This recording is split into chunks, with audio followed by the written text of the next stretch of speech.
কয়েকটি কথা যেন আমাদের নিয়ে যায় হারিয়ে যাওয়া কোনো এক বিকেলে, যেখানে কেউ একজন ছিল কিন্তু আর নেই, যেখানে ভালোবাসা ছিল কিন্তু সে ভালোবাসা হয়তো কখনো প্রকাশ পায়নি।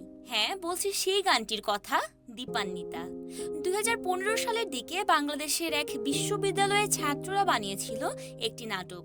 খুব সাধারণ এক আয়োজন, কিন্তু সেই নাটকের ভেতরেই ছিল এই অসাধারণ গানটি। নাটকটি হয়তো অনেকেই ভুলে গেছেন, কিন্তু গানটি আজও থেকে গেছে হাজারো মানুষের হৃদয়ে। এই গান যেন এক নিঃশব্দ অনুশোচনা।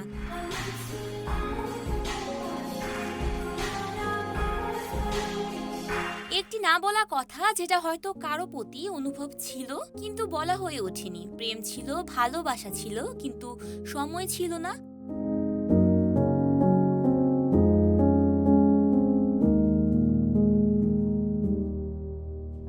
অনেকে এই গানটি শুনে চোখে জল ধরে রাখতে পারেনি, কারণ এই গান মনে করিয়ে দেয় সেই মানুষটিকে যাকে ভালোবেসেছিলাম কিন্তু কখনো বলে উঠতে পারিনি।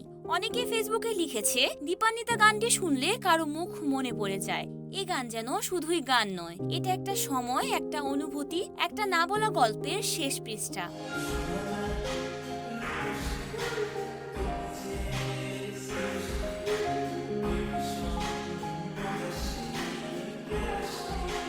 যেটা হৃদয়ে ছুঁয়েছিল লাখো মানুষ।